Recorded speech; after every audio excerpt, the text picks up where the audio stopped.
Hi there, it's Gabrielle Nicolay from SpeechKids, and you might notice some beautiful dolls behind me. I am coming to you from a friend's house. I happened to be visiting a family this morning and then stopped by to visit some friends who lived right around the corner. Anyway, so that's why the change in scenery. I wanted to continue our conversation about play and how it impacts speech and language and why it's so important.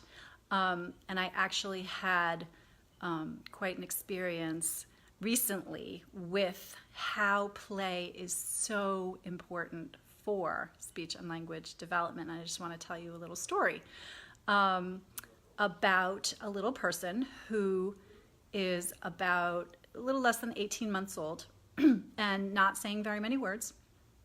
And I had the opportunity to visit with the family, and as I was observing the grown-ups, I was sort of watching everybody entertain this little person. And what I noticed was that the child was not having a lot of opportunities to explore and experiment on their own. And so one of the things I often try to do with families is teach them how to follow their child's lead and wait for the child to show you what it is they want to do. And this is a little bit where the magic can come in, because when we as adults step back out of the way that we think things should happen, we really begin to play. And in fact, kids, especially very young kids, they've got so much going on, and they've got way better. They are in some ways much better equipped than we are, because in some ways we, the adults, know way too much. And so sometimes the temptation is to show the kids how to do everything. Well, guess what? That's not how we learn, right? I just heard a beautiful quote recently. I hear and I forget. I see and I understand, but I do and I remember. And so our kids, the young ones, they have to learn by doing. They have to do it. And again, the work of childhood is play. The way they learn is by playing. So I'm going to take a really simple example, right? A stick on the side of the road, on the sidewalk, say. The child is going to pick up the stick. What are they going to do? First, they might try to mouth it, and in which case you want to prevent that. But then you can watch your child wave the stick in the air. What are they doing? They're just figuring out how it moves. They're just holding it. And this is, again, where motor, I don't know if you remember a couple of weeks ago we were talking about motor development. Waving the stick in the air gives our little guy's body or little girl's body some information about how they move. So we're waving the stick. Okay, this is play. This is play. We're waving the stick sideways. We can wave the stick upside down. We can hit things with the stick. And I know I may be pushing buttons here, actually, because stick play is out of favor, but go with my example for just a second. So what are they going to be doing? And is it important to let your kid, hit appropriate things, not people, with a stick? Yeah, it is. 'Cause why? When you're hitting something with a stick, so if you're hitting the sidewalk with a stick, for example, it makes a noise.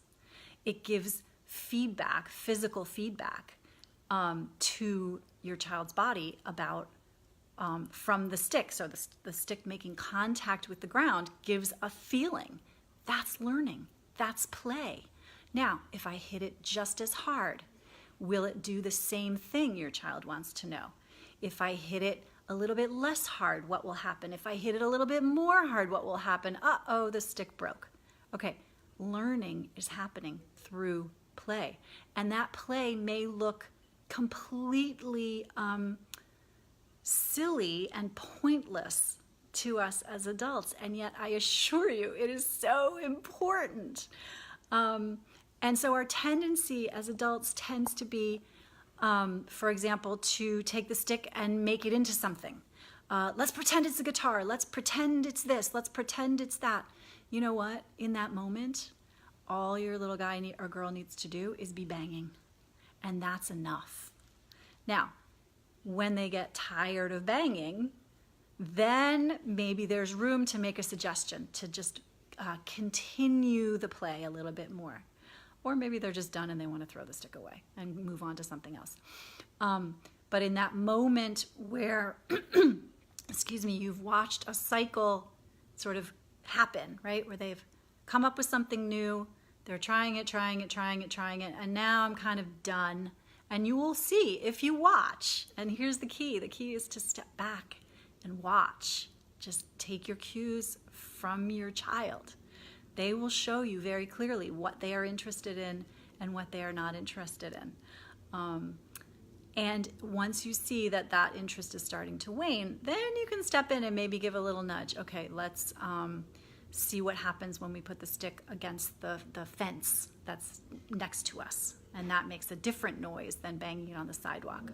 Or let's march and tap the stick as we march. And again, these are tiny, tiny little suggestions you can make, but only after your child has sort of gone through their interest level of what they wanted to explore. And so I just want to encourage you to watch your child and see what it is that they are doing. Take your cues from them. Step back. Don't feel like you've got to entertain them all the time. Some of the magic is just watching and knowing that even if it's just banging a stick on the sidewalk, that there is complex, wonderful, magnificent learning happening, even if it looks just kind of banal and like they could be doing something better with their time. There's no better use of their time for young children than what it is that they're doing just in that moment. So I want to encourage you to watch your child and post in the comments. Let me know, what does your child do when they are just sort of on their own exploring something? How do they interact? Did you notice anything different? I'd love to hear from you. Till next time, take care. Bye-bye.